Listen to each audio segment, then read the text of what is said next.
Welcome to Freelance Sucks. Here we discuss the dark side of freelancing about which nobody usually talks out loud. In this show, we speak with experienced freelancers, and I'm sure listening to their stories helps you prepare for freelancers' challenges.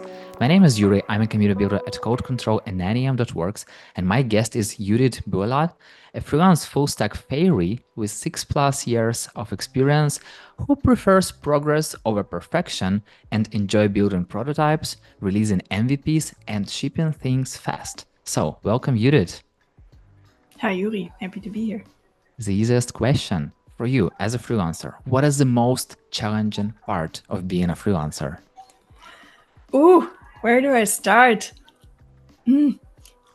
I think the biggest challenge for me right now is all the different hats you sometimes have to wear. So as a freelancer, you are basically doing everything. You are your own CFO, head of sales, strategic advisor, marketing, whatever.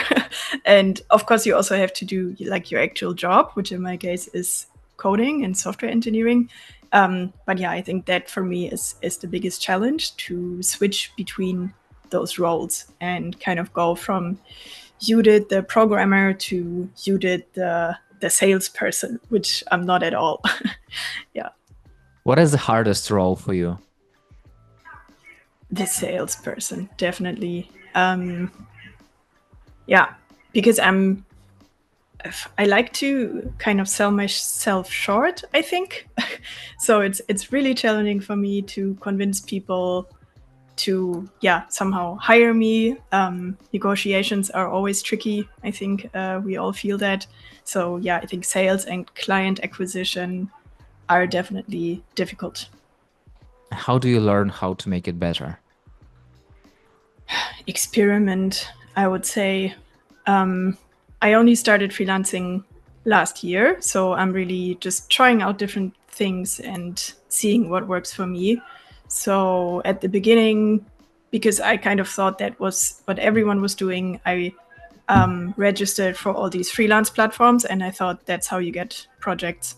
For me, that didn't work at all. I think because like I don't stand out on paper. If you see my CV, it's good, but that's that. Like it's completely average on my CV. There's nothing where you would say like wow. But I think I really need to kind of talk to people, get them on the phone, and then usually they get an idea of what kind of person I am and how I work. And so that's why I went down a bit more like personal route and really tried to get leads and projects from my network and then their network and kind of introductions from other people and referrals. So that worked a lot better for me. Yeah.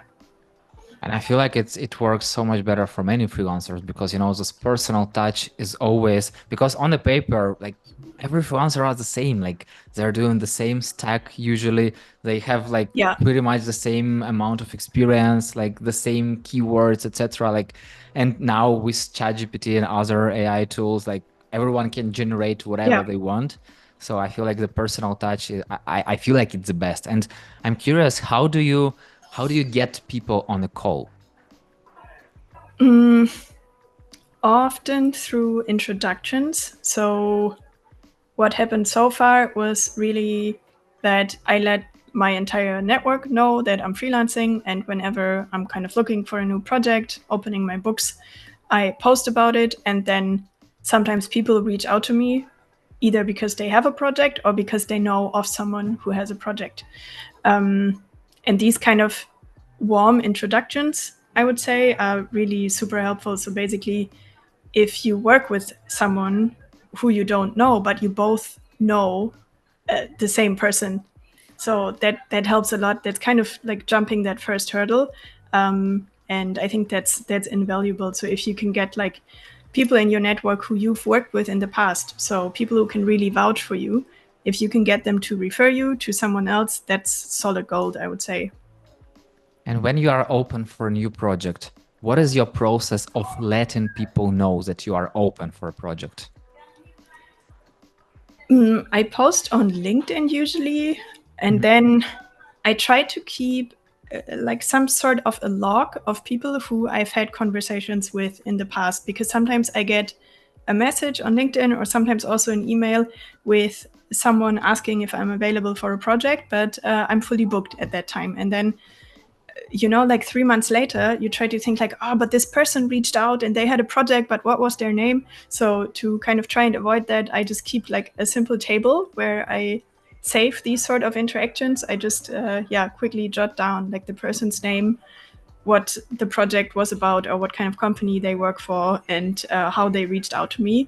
And then, when I'm looking for a new project, sometimes I get back to them and say like, hey, remember like 3 months ago, we couldn't work together, but now I'm opening my books. Maybe it works out this time. What is the most time-consuming thing you must deal with as a freelancer, except for work itself?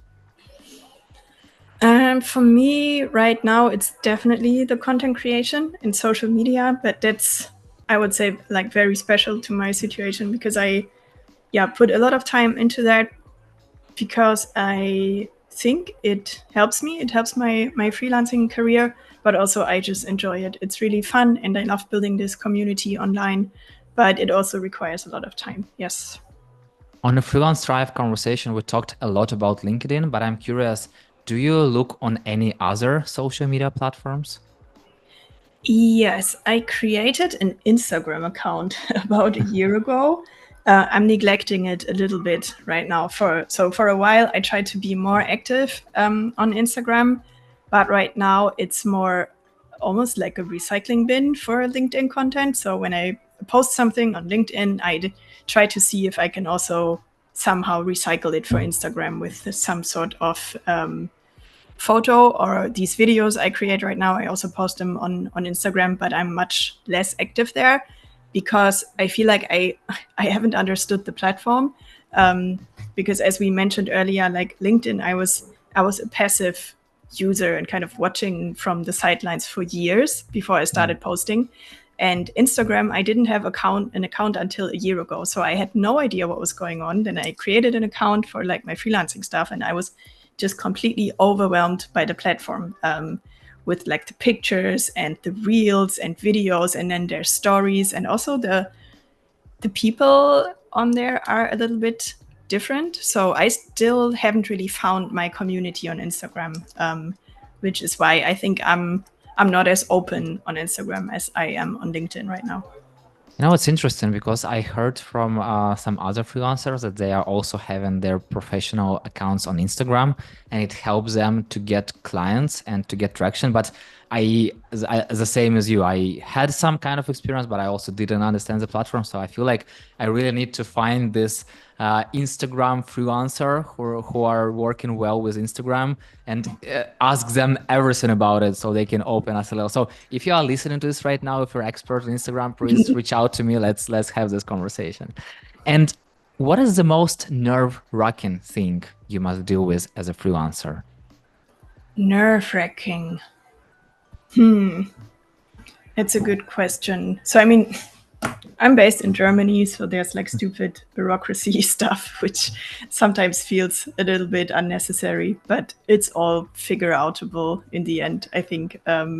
So yeah, that's a little bit annoying. And then nerve-wracking.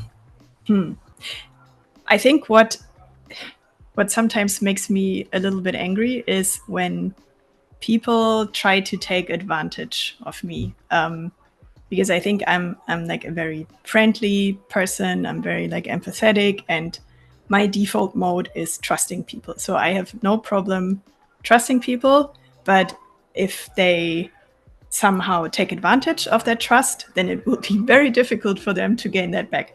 So yeah, I feel like sometimes when people speak to me, they think like, oh, she's nice and she's cute and she's young, and we can just try to lowball her. And yeah, then I'm getting angry, and that's really nerve-wracking. So, and I think that brings me back to the point also of wearing the different hats. So in that point, I really have to put on like my head of business development hat or something and say like, no, I'm friendly and I'm kind and I'm a nice person, but that doesn't mean that I'm not also running a business, because I am. And sometimes when you are negotiating, you can be nice and friendly and professional, but you also have to make sure that you're respected, I think. Are they trying to get some projects from you for free, or how can they compromise your trust?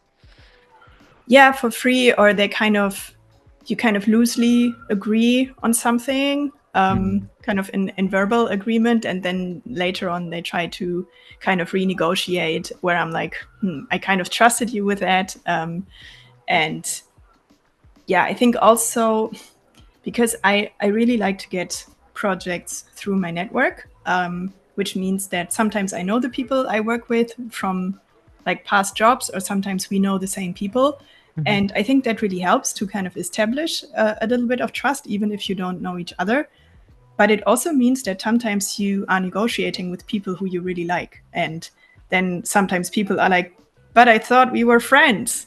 I'm like, yeah, well, if we are friends, then pay me money. Like, that's not what you ask friends to do. Like, yeah, I think that's sometimes a little bit difficult. And then, yeah, also some people who I work with in my permanent positions, they reached out and asked if, yeah, we want to work together on a freelance basis, but they haven't really done any research about the freelance economy. And then, yeah, I don't know, they say it's too expensive or whatever, because they have no idea. They have done no research on freelance rates, and it's a completely different thing. So they just take like the full-time employee salary and divide it by whatever number, and that just doesn't work, unfortunately.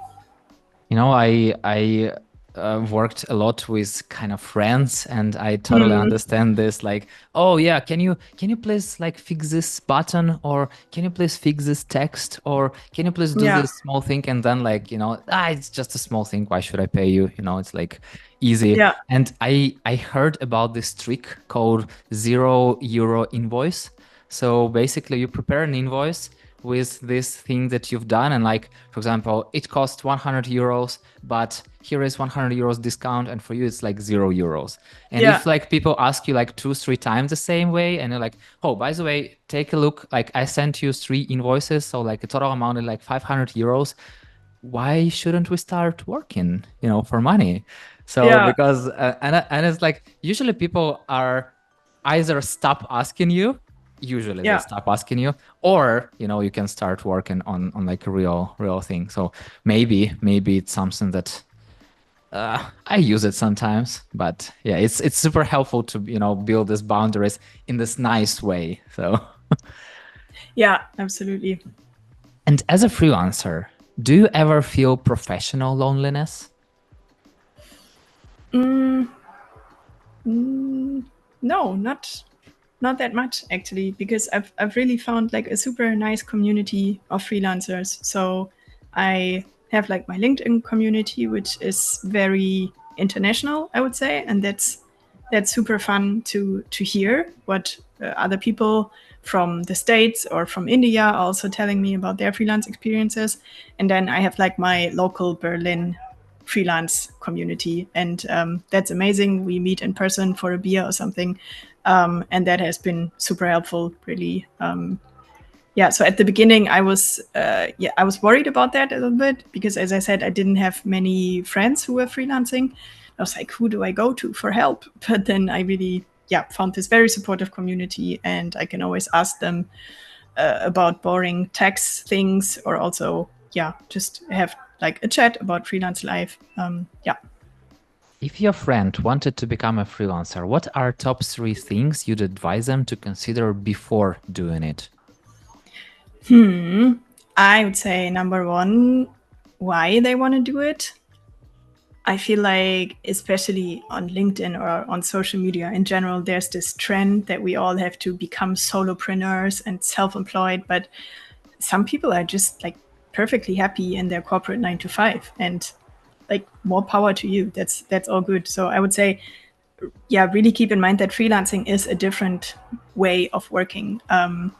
And I think money can be a motivator. It's completely fair. We all work to make money. And in a way, if you can work the same amount and make more money, that's great. Why shouldn't you? But I think it helps a lot if you have like some other motivator as well. And if you can be really clear about why you want to freelance, kind of maybe think about what your freelance life could look like what are you happy about in like your current professional life, and which points would you want to change, and is that even possible with freelancing?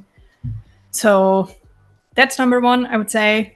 Number two, check your finances. Because like the first year, especially if the market is a little bit tough, you need savings. There's no way around it, I think, unless you really already know that you have like 10 clients lined up. If you don't have that, you need savings. How much you need, it depends a lot on your personal situation. A lot of people say 3 months. For me, that wouldn't have been enough. I would have been nervous with just 3 months of savings. But yeah, it really depends a lot on like how much risk you are willing to take. So I think you should get clear on like your monthly spendings. How much money do you need each month, and how long would that last you if really you didn't make a single euro or dollar?